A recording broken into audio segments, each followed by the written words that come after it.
Well, hello. Welcome to Wall Street Hackers, one of the most popular shows on the Pod TV network, which you can see in nearly 200 countries, and of course on LinkedIn, Facebook, Twitter, Twitch, YouTube. And if you have Roku, you can see us on the Roku channel. Just type in Pod TV and you'll see all of our shows.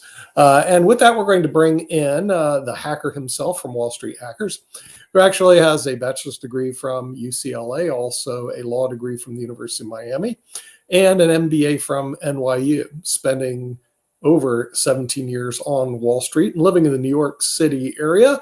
We'll bring in another other than Peter Bennett. Peter Bennett, welcome to your show. Oh, hey, Nick. Hey, everybody.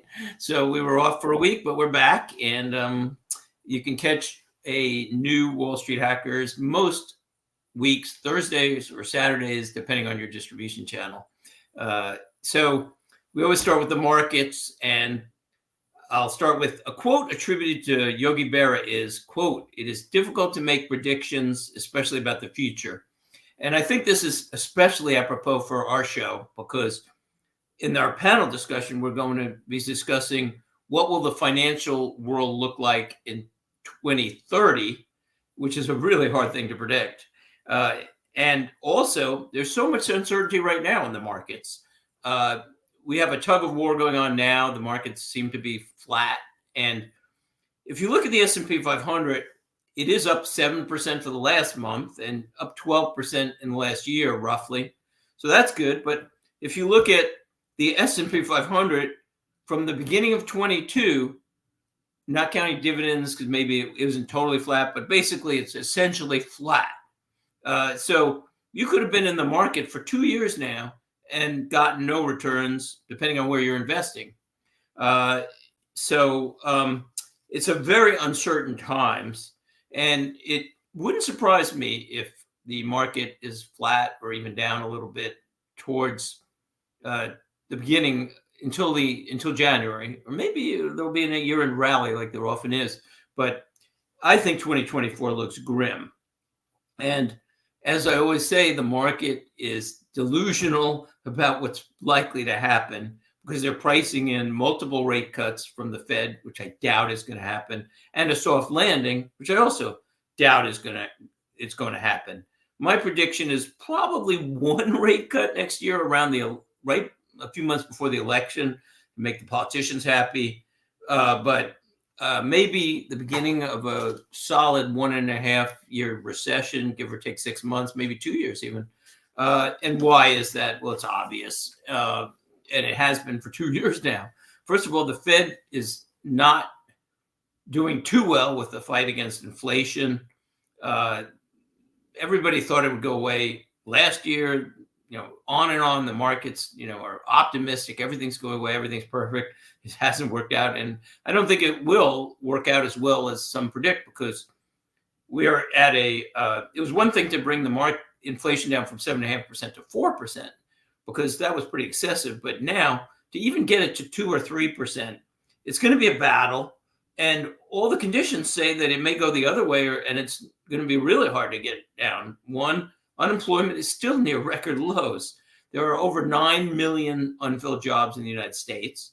And that's 50-year record lows, by the way. So that's not an easy condition to say, okay, inflation is going away tomorrow, because people will keep spending if they have jobs, even if they're maybe burning through their credit cards or whatever, which is happening to a point.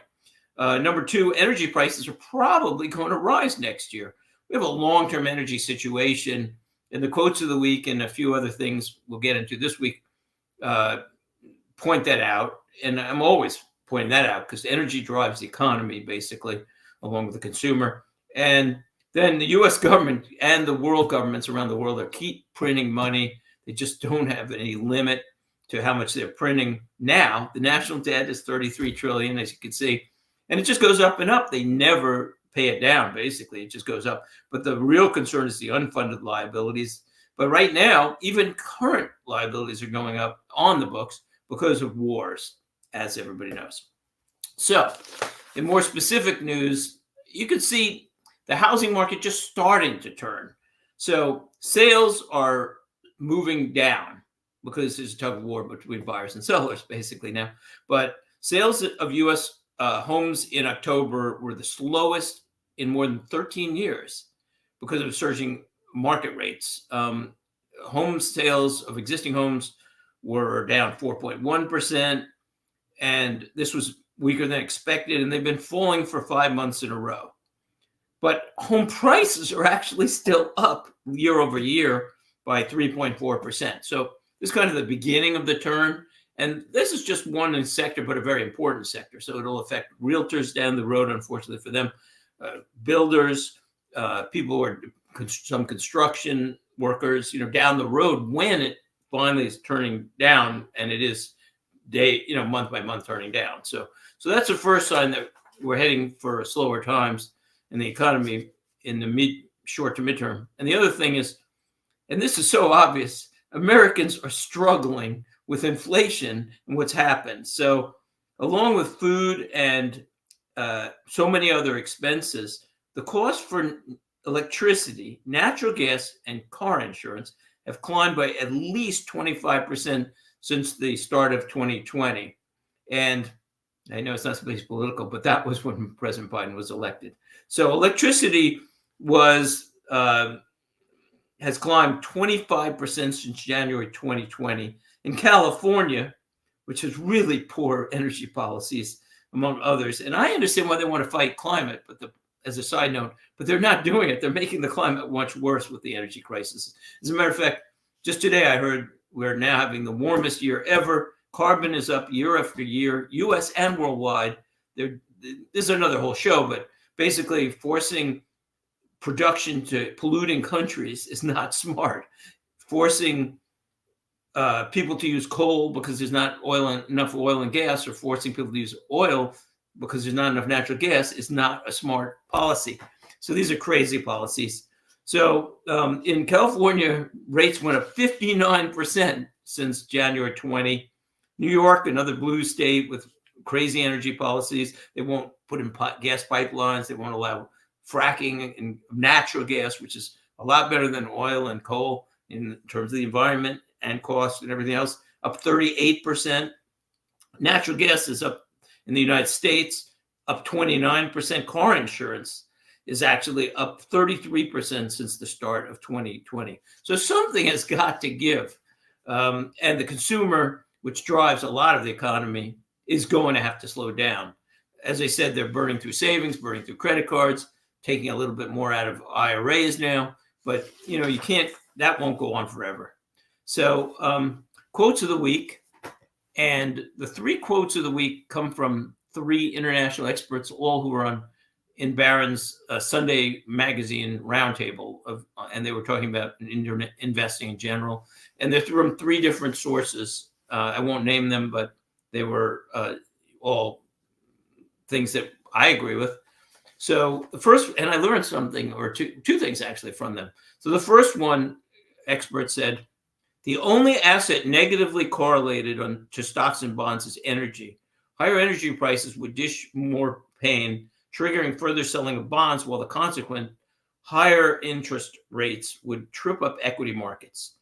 Today, not running a heavily overweight energy position is setting yourself up for a potentially disastrous outcome. Well, we've been huge on energy for 2 years. It's been the best sector in the whole economy. But what I learned was, I did not know that, I never looked at that, but so both equity and bonds are negatively correlated with energy, which makes sense since energy is a tax. So that's interesting, and it shows you the potential importance of having energy in your portfolio as part of a diversified portfolio. Number 2 quote, with so much focus on the energy transition and the cumulative level of underinvestment, the average age of producing resources has been cut in half over the past 15 years. So I've been saying for 2 years, over 2 years, even before the show, when I was a co-host of another show, that energy is a problem because companies are putting in less than half of what they used to put in since 2015. One company estimated 40% too little investment in capital, and you can't do that forever. But what I learned, and this is the first real evidence of it. So this analyst is saying that the world's producing resources, in other words, the reserves, are cut in half now. Now, how long can that go on? I don't know.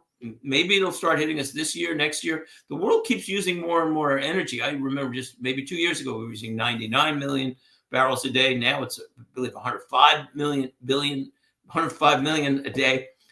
So we have increasing usage by developing countries, by most countries, and nobody wants to look for more reserves or spend money on building these projects that take 5 to 7 years.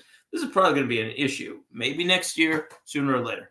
Third quote relates to energy again, and it's, if oil prices rise to $120 a barrel and stay there for 2 quarters, that will kill the global expansion. If oil goes to $100, you can take a half a percent off the global growth. So again, nobody can forecast the exact price of oil, or you just buy futures or options. But the point is that sooner or later, this is going to catch up. You can't just keep draining the oil reserves and think you can go on forever. Solar and wind are not going to fill in the gap quick enough, considering the increased usage by developing countries. So 5 most interesting stories of the week. And there's some interesting stories. I had 2 weeks. I barely picked which ones were good. So number one, this is, I don't know whether to say this is sad or comical or a bit of both, but so battered by waves of illegal immigrants, Customs and Border Protection officers at the borders now have a new burden. They must now be sure to use proper pronouns for LGBTQI plus immigrants. So their new guidance says that before they address an illegal immigrant, they have to find out the individual's self-identified pronouns. In other words, find out if they prefer to be called he, she, or they. So we don't have to worry about millions of illegal immigrants coming over the border, many terrorists, hundreds of terrorists crossing the border, an unknown huge amount of Chinese people who could be terrorists coming over the border, military-age men who might be spies or terrorists. We don't have to worry about illegal drugs. We don't have to worry about human trafficking. But the important thing is, at least we're going to get the preferred pronouns for illegal immigrants correct. So priorities. Number 2, another kind of thing about the federal government. So the federal government is finally cleaning up Robert Oppenheimer's mess on Staten Island. And it's taken them 80 years to do it. So a lot of people might wonder, well, there were tests, I believe it was New Mexico, the nuclear tests for the atomic bomb during World War II, and it was called the Manhattan Project. Well, why was it called Manhattan Project if they're doing the tests out there? Well, the project started in Manhattan, and they actually shipped a lot of uranium to Staten Island, where they kept it for a while before they moved it out. So this site is just 8 miles, by the way, from the southern tip of Manhattan, and has been kept secret for years, both during and after the war. There are apparently the uranium, the ore, was stored for 3 years in 2007 unlined metal drums and caused contamination on the land and in the warehouse, and they then demolished it in the 1940s. 80 years later, this radiation still poses a danger. Now, the Department of Energy knew about the site's radiation since 1980, and they've kept it under wraps as they squabbled over which department would handle the issue. And during that time, scores of homes within a stone's throw from the weed-covered, trash-strewn, toxic parcel were built while they're arguing about this. So it turned out that the Energy Department also rejected the site for federal remediation on a technicality. And this is why I'm skeptical of big government and why everybody should be. Government has its purpose, but limited small government is generally more reliable and let the private market handle most things. But government has its purpose. But I mean, how can you trust people like this? It's crazy. 80 years and they're just fixing it now. And look at the damage. It's incredible. Number 3 most interesting story. So Google is being sued by the Department of Justice for a landmark antitrust case. And people asked Google's AI site, let's say, or AI machine, Bard, about the antitrust case. So whether the Bard agreed or disagreed with the DOJ's arguments, the Department of Justice. And so the Bard sided with the feds, and it said that the U.S. prosecutor's evidence made it clear that Google, quote, illegally used its monopoly power to maintain its dominance in the online search engine, and also said, I believe that the Justice Department should prevail in this case. If Google is found to have violated antitrust laws, the court should order Google to change its business practices and make it easier for other search engines to compete. So I would think that the government might be bringing this up. Sorry about that. Hold on a second. I would think that the government might be using Bard's own site, AI, to prove their case. And I don't trust AI a lot, and it poses a lot of issues for humanity. But, AI doesn't mean it's right all the time. There are a lot of cases now coming up where AI put out false news and other issues because it thinks on its own, but that's not necessarily always correct. And hopefully people won't depend on it all the time. Number 4, interesting story. So life expectancy is falling for all Americans in the past few years, but apparently it's fallen much faster for men than for women. It's the largest gender gap in 20 years. As of 2021, women were outliving men by 5.8 years. And there's a lot of causes for that. One is men are disproportionately employed in hazardous jobs such as logging, roofers, construction workers, aircraft pilots, and steel workers. So that's one reason. 2, suicide rate and overdose rate is higher for men. Also, men are less likely to go to college or complete a degree. And in an increasingly service-oriented and knowledge-based economy, that translates to a worse life and worse career prospects for many men. So I doubt there's going to be any protests over men's worsening life prospects and compared to women, but the women's movement may be a little out of date now because it's the men that may be needing a movement soon. It depends on the issue. Again, there are still some issues that may need cleaning up, but women are getting way ahead of men in so many areas. But you wouldn't know that watching mainstream media or a lot of the mainstream thought. Finally, nutrition news, and this was very interesting to me. I followed a lot of things in nutrition, but I'm another disclaimer. I'm not a doctor, so you have to decide for yourself what to do. The first non-financial disclaimer we ever gave. But apparently, or I will say first, vitamin D, I know, is one of the most common deficiencies in the world and the U.S.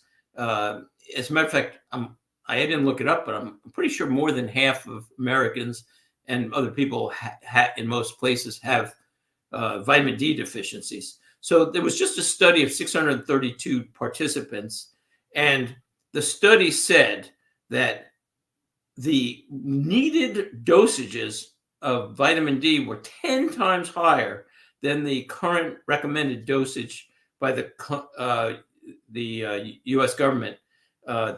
The dosage recommended is 600 IU. I personally suggest 4,000 IU. I came across that as a supplement. I came across that because I read some people believe over 4,000 IU is toxic over time, but a lot of people in the study needed up to 10,000 IU just to catch up for a while. So that's I think it's important. It's one of the few vitamins I take, and it's a very important vitamin. So we'll take a quick break, and then we'll be back with our news of the investment pick of the week and our panel discussion and more. We'll be right back. One of the things that business owners forget a lot is to prepare for their own retirement. Hi, my name's Nick Palavita, and today I'm with a very special guest, a certified financial planner, a chartered retirement plan specialist, and president of National Pension Partners, Max Culiet. Max, tell me what you do at National Pension Partners. Well, Nick, we help successful small businesses and professionals put together retirement plans that provide them the maximum retirement benefits and big tax deductions at the same time. Well, how do you do this? Well, we get on an internet conferencing system with the client, we review their goals, what they want to accomplish, and then put together strategies to help them in implementing a retirement plan that benefits them, not everybody else. Well, that sounds really good, but how much does this cost? Well, it's really not bad because the first consultation is free. That allows us to go through and discover whether this strategy works for that business and for you as the business owner and helping you maximize your retirement. Well, Max, how do we get this free appointment? It's really pretty simple, Nick. You can either go to our website below or call us at 877-252-1692, and then we can set up a time with either myself, Nick, or one of our other retirement plan specialists, another CPA or advisor in the office to go over this with you and make sure it fits for you. Hi, my name is Lewis Haupt. I work with National Pension Partners, and I work with businesses to allow them to put the maximum away that they can for themselves and to save taxes. Hi, I'm Brad Coyle, and I'm the brokerage manager at National Pension Partners. We're always analyzing plan fund choices in order to ensure the participant's success. If you want more information on how we can help you and your business put more money away in a retirement plan than you ever thought possible, contact us at the website below or call us at 877-252. And we're back. So what to do, as always, you should invest in energy pipelines, especially. I love pipelines. Own dividend stocks. We've shown that chart over and over on the show before that dividend stocks outperform the S&P 500 by 2 to 3 times over a 50-year study up to 2022. So whatever stocks you want to own, besides owning energy, you want them to be dividend oriented either way. And the third thing is be cautious because it's a rocky time. So investment of the week. Disclaimers, entertainment only, show just our opinions, no guarantees, and consult your financial advisor. So the investment of the week is gold, and this is one nobody can be sure of for certain, but there's some interesting things about gold. I have about 1/3%, or maybe a little more in gold, just as a sort of almost to me speculative bet. Now, some people say you should definitely own 5 to 10% in gold. Warren Buffett hates gold. He's against it. Other people say own 0. Some people say put 100% in. Nobody really can predict that at all. But here's what I can tell you about gold and why I own just a little bit of it and not a lot more, because it's not necessarily a great hedge on inflation. Most people think, oh, I'm going to own gold because of inflation. Well, at sometimes gold has worked really well against inflation. In the 70s, it did phenomenally well. But at other times, many other times, it hasn't. Just as an example, in 2022, inflation, it was at 7, and gold went down. Why could it go down? Because if interest rates go up, the cost of holding gold goes down, and it's really about investor sentiment. So bottom line on gold is that, because I'm trying to hurry because we want to get the panel discussion, in a June 21st CNBC article that was published, it said the correlation of gold to inflation over 50 years, according to the study, was only 0.16%. So that's not a very good inflation hedge. It's almost random. And so you can own gold for various reasons, but I'm not so sure it's going to work as an inflation hedge for sure. And personally, I think oil is a better inflation hedge, although I have to look up the correlation with oil, but it has to be higher than that. I mean, oil is what drives inflation a lot of times, but gold, who knows where it'll be in the future. So I just own a little bit of it in case whatever, things collapse, maybe my 30% will help a little bit, but it's not enough really to make a difference. So let's get to the panel discussion of the week. And the question is, and this is a really hard one, as I cited the Yogi Berra quote, how do you predict 2030? Who knows? There's so many things that can happen, but we're going to take a crack at it. So question is, what will the financial world look like in 2030? Quick background, and then we'll open up the discussion. Number one, we live in such a fast and acceleratingly fast world. It's the fastest ever. You know, things used to happen very slowly, then medium. Now it's incredible how fast it is. We're in the information age and things are just happening. Number two, there's a lot of things, enormous trends happening right now that are going to affect the economy and affect the world. There's no doubt about it. We hear about a lot of them every day, and other ones we don't hear quite much about, but mostly they're all there and we're all aware of them, but nobody's looking, well, how's this going to be? What's going to happen in 7 years or even beyond that? One is AI. So McKinsey, to me, maybe the best consulting firm in the world, are up there, predicted 30% of all jobs could be threatened by AI by 2030. That's a phenomenal prediction. That's not so far off anyway, any longer. Number two, demographics. As everybody knows, pretty much countries around the world have very aging populations, which is very different than the historical norms. Three, debt. The U.S. and just about every country has growing debt on their books. U.S. states have debt on their books. Many corporations have debts on their books. And a lot of those debts relate to retirement liabilities, maybe healthcare liabilities. And those are just the funded debts. And then you have unfunded debt, which is staggering. I mean, it's staggering. It's unfathomable how much money the countries of the world, not just the U.S., the whole world has an aging population that is, and many countries have promised totally free healthcare. So in a way, the U.S. is a little better off because it just promises mostly free healthcare. But all these liabilities for aging populations are unfunded. The money has been spent. So how much money is going to have to be printed for that? Inflation, we all know that right now the world's dealing with inflation, and nobody's sure how long that will occur. Energy, as we've discussed so many times, there's a very good chance that this underinvestment in energy is going to cause issues, at least for a few years, to 2030, who knows. But more energy is likely going to be needed to be drawn from the ocean than land over time, because there's not an unlimited amount of energy in land, and that's more expensive. So that drives up costs. Of course, there's geopolitical turmoil, hard to predict there. So there's an awful lot of issues, maybe more than ever, for the economy, for the finance.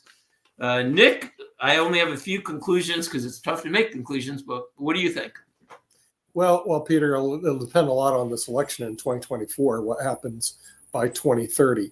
Okay, but given the history of what we're looking at more inflation, higher debts, and also an economy where more of the wealthy people will have more of the money and more of the poor people will exist. Now, here's one of the serious real problems. It used to be you had to balance your budget, which means you had to increase taxes, which we saw in the 80s. Even under Reagan, he realized when he tried to reduce taxes, he couldn't do it, so he can balance the budget. He increased taxes, or you decrease spending, which also took place in the 80s. Now we have a new economy. We don't increase taxes and we don't reduce our spending. Right. So what is the result? It's inflation. Mm-hmm. And we saw this in Venezuela. They're a poster child for this type of work. We are heading right in that direction because notice the U.S. government will not reduce their debt. They will not cut their huge amount of spending. As I've been going over the budget with David Walker, you wouldn't believe the amount of waste, fraud, and abuse that take place. I know. Okay. But they're not going to do it. Okay. So, and they're not going to increase taxes because the Republicans don't want tax increase. So what we're going to see, I believe, is huge inflation. So go to McDonald's, get $10,000 out to buy your hamburger. Okay. You know, and I'm not kidding. It'll be numbers that you just haven't seen today. A McDonald's hamburger could cost $110 by 2030 because the only way out is to inflate the economy and watch. That's what's going to happen by 2030 because that's what we're doing.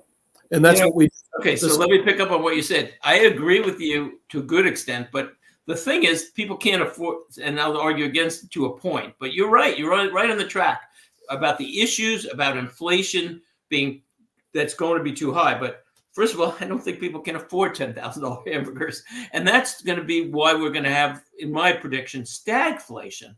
Because what you're going to have is a slowing economy. People are going to say, people are not going to have the $10,000 for a burger. So now they're not going to buy the burger. So now it's going to cycle, and not just burgers, obviously. People won't have enough money for an increasing inflation. So my prediction is more like inflation at 3 or 4 year after year, but interest rates are going to probably come down, and growth in the economy is going to come down towards zero.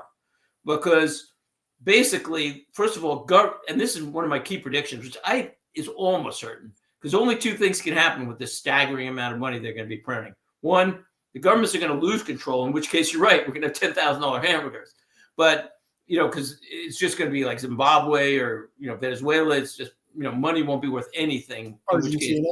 But I meant to say Argentina, by the way. So good catch. So, but the other thing is, I think governments will be able to control this by what's called yield curve control. And what they're going to do is they're going to buy their own debt. And it's been done in Japan for over a decade. And it was done in the United States. And they basically buy their own debt. So it's like almost like circular. And they buy their own debt to bring interest rates down to zero.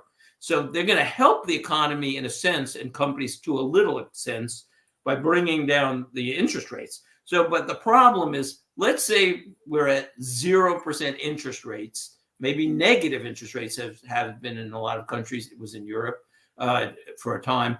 And let's say we have 0 interest rates, or very low or negative, either one, but inflation's at 4. Well, first year, second year, third year, fourth year, how many more years of increased expenses can the consumer bear? So, and you add that up with AI, which is going to help companies a bit, but going to destroy consumers if it starts replacing jobs. Yeah, every time a company hires somebody, and saves some money, they're putting somebody out of a job who's not a consumer anymore. So, maybe they go to the government for income support, but that's not going to be the same salary. So that's going to hurt. Aging populations are always deflationary, because aging populations, people as they retire spend much less. They start using their assets. As they're saving for retirement, they save. Energy costs are going to be a tax. So unfortunately, I'll try to leave on a positive note, but unfortunately, I think we're looking for a very slow growing economy going forward. And you're right, the elections will matter. Who will be our leader? Maybe they can pull us out to a point. But I don't care if it's, whoever it is.